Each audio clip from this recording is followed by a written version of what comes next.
Olá, seja bem-vindo à Escola Bíblica da Vila. A gente segue mais uma vez falando sobre o apóstolo Paulo, hoje sobre as duas epístolas à igreja de Corinto. Então, Paulo aos Coríntios é o nosso tema de hoje. Sempre faço o aviso, já que estamos aqui na internet, deixe o seu like, deixe o seu comentário, isso ajuda. Se você quiser compartilhar esse vídeo com alguém, você também pode.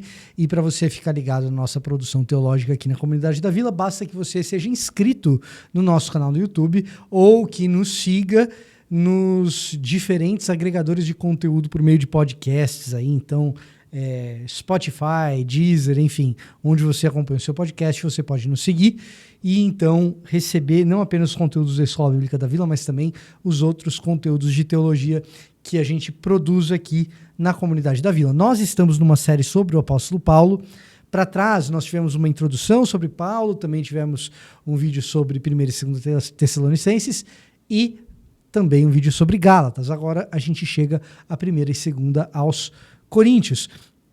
E para fazer isso eu gostaria de convidá-lo a orar comigo. Pai amado, te agradecemos, Deus, por esse dia, te agradecemos, Pai, pela oportunidade que temos de aprender da Tua Palavra. Senhor, que esse seja um momento proveitoso para todos nós, para quem assiste e para mim também, enquanto eu ministro essa aula. Esse é o nosso desejo, esse é o nosso pedido em nome de Jesus. Amém. Muito bem, vamos falar um pouquinho então dessa comunidade extremamente problemática que é a comunidade de Corinto.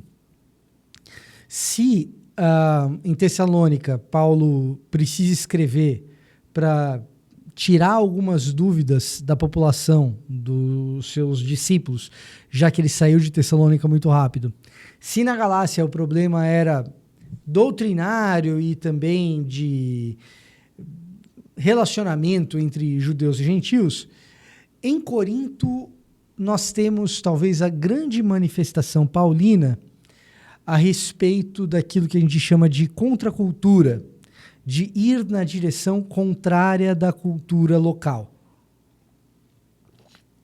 Em comparação com as cidades que a gente estava tratando, Tessalônica, Galácia, enfim, em comparação com essas outras regiões, Corinto é uma cidade muito mais central para o Império Romano. Alguém poderia perguntar, poxa vida, Paulo visitou tantas cidades importantes para o Império Romano, né? Por que ele não passou por Alexandria, por exemplo? Talvez uma cidade tão importante quanto Corinto. E uma coisa que a gente precisa entender sobre o ministério paulino, e aqui na comunidade de Corinto isso é especialmente relevante, Paulo evangeliza judeus primeiro e depois gentios, mas ele é um apóstolo dos gentios. Uma grande parte do seu ministério está voltada a lidar com as questões gentílicas e fazer com que o evangelho chegue aos outros povos. Então, Alexandria, que era uma cidade majoritariamente judaica, precisava de outros apóstolos que não Paulo. Agora, Corinto não.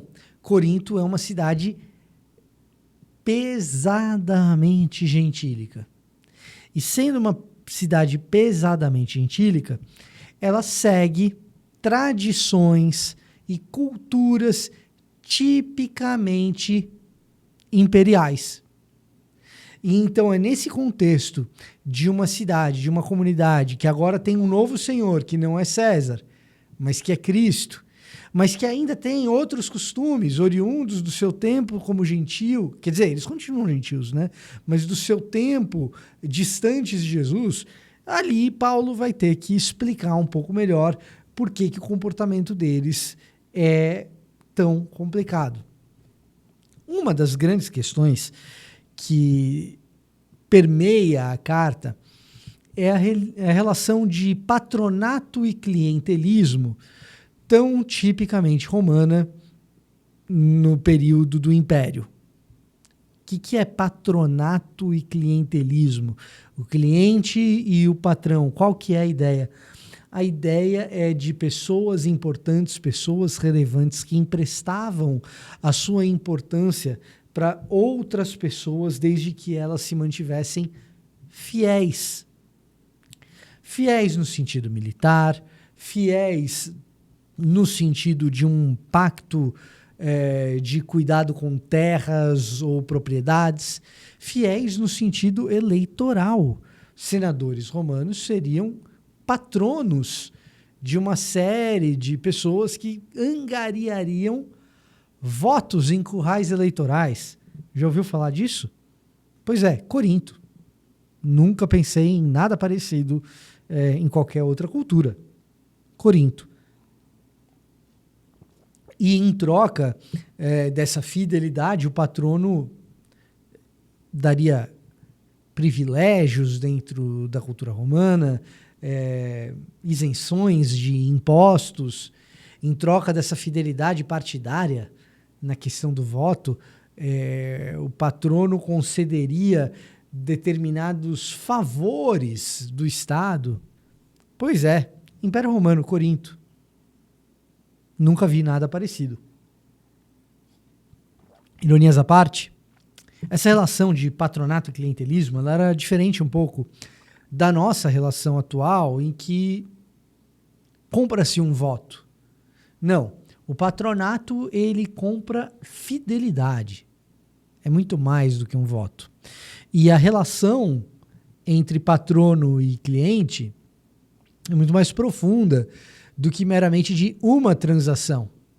Uma transação na qual eu te dou algo, você vota em mim, ou você faz campanha, você é meu cabo eleitoral. Ou uma transação na qual eu te faço um favor, você me faz outro aqui, lavam-se as mãos e eis a máquina estatal funcionando, ou deixando de funcionar. Não, a relação entre patrono e cliente era uma relação, e estamos falando do Império Romano, estamos falando de Roma, era uma relação um pouco mais parecida com uma relação de filme de máfia, na qual você tem um padrinho, se você é o cliente, de quem você beija o anel, você beija a mão. E tudo que você faz, você presta contas para esse padrinho. E você depende desse padrinho, e esse padrinho te ajuda em tudo.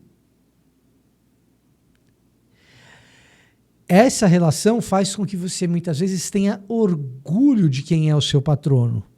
Orgulho de quem é a pessoa que te protege. Muito bem. Temos aqui agora o contexto no meio do qual a população de Corinto transfere essa relação patronal para o ambiente religioso. Ah, você agora é cristão, você agora faz parte da nossa comunidade? Quem é o seu patrono? Será que é Paulo? Será que é Apolo? Por isso, a carta aos Coríntios, ela começa com Paulo dizendo que ele não é patrono de ninguém. Não tem patronato e não tem clientelismo. Não tem figura mais importante porque ele beija o anel de quem é mais importante. Isso é coisa do império. Entre vocês, não.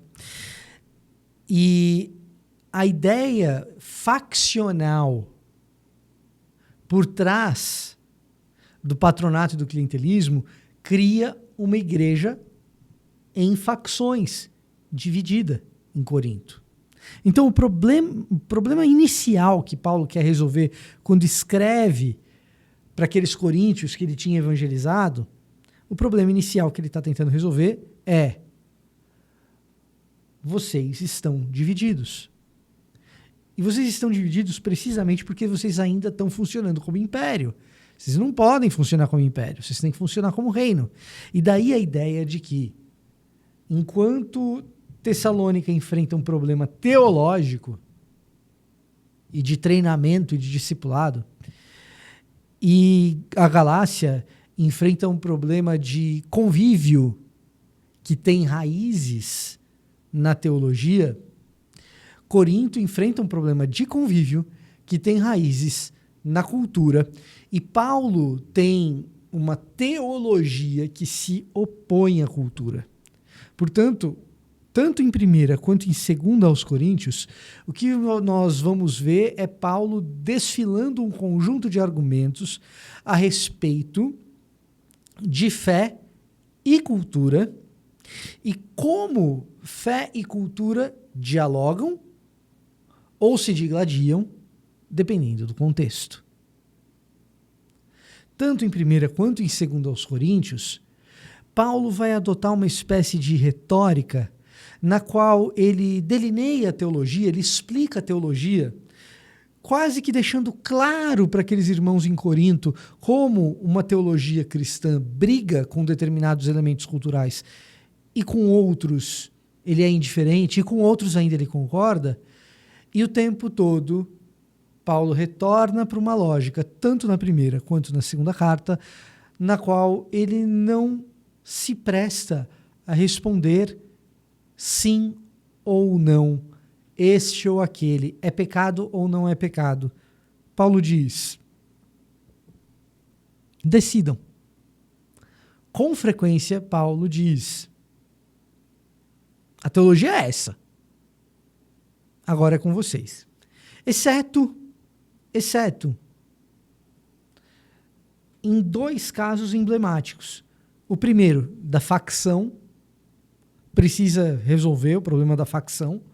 E o problema da facção, Paulo sequer resolve. Ele simplesmente diz, está errado.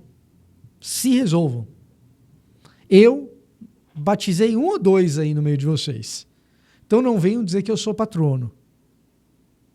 E vocês não se tratem como um maior do que o outro, porque não tem facção melhor e facção pior. Vocês são todos parte de um mesmo corpo. Alegoria, ideia que Paulo vai usar recorrentemente.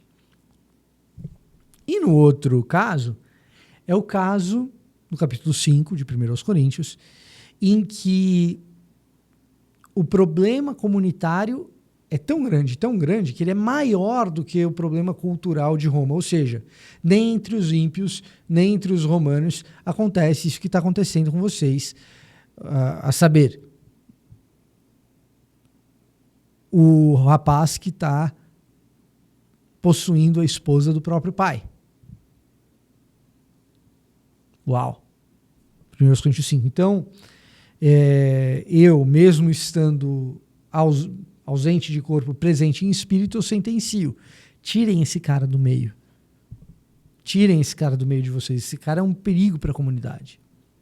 Então, é uma comunidade extremamente fracionada ou faccionada, dividida, que briga para saber quem é melhor ou qual grupo é superior, que briga por causa de problemas morais, sexuais e familiares, que briga por causa de pequenas transações comerciais.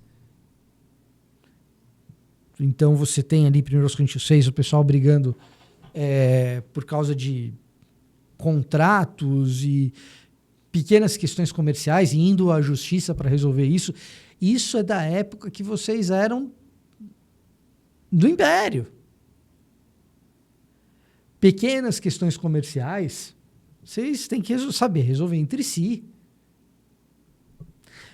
Paulo, de novo, e aqui ele está atacando especialmente uma espécie de mentalidade de guilda, de prática em que, quando você tem uma questão comercial a ser resolvida, a associação de comerciantes local que diz como é que isso se resolve. Paulo está dizendo, a associação de comerciantes local, 1 Coríntios 6, essa ideia, a associação de comerciantes local não deveria ser o árbitro de sabedoria na comunidade da sabedoria. Tá? É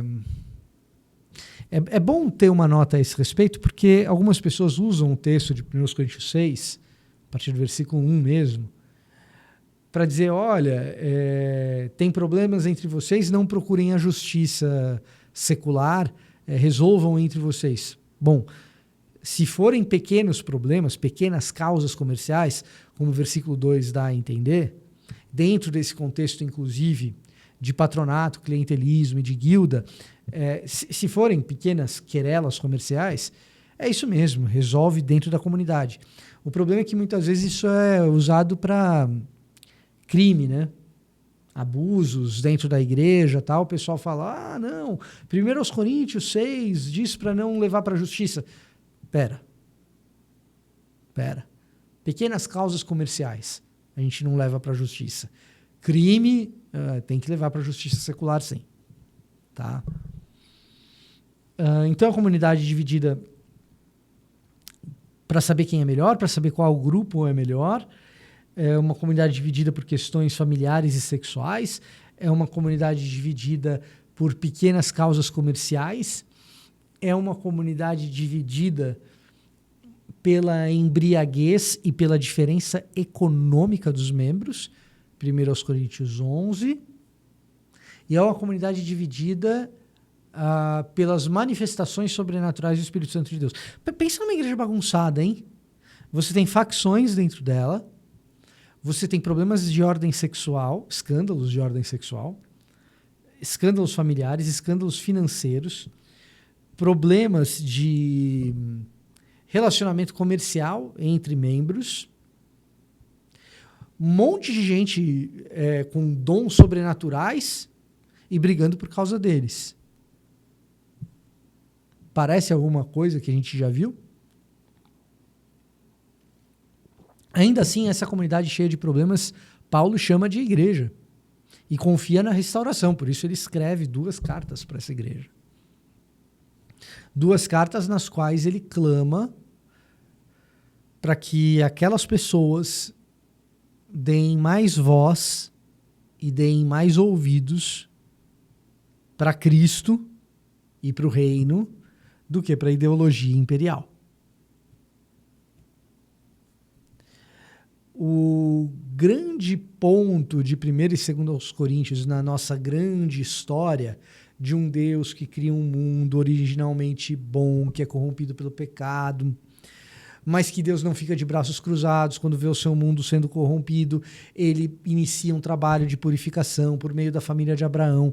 Jesus definitivamente toma sobre si o fardo de resolver o problema de um mundo corrompido. Ele mesmo se permite ser corrompido para ser construído ao terceiro dia, reconstruído ao terceiro dia. E então Deus começa a reconstruir todas as coisas.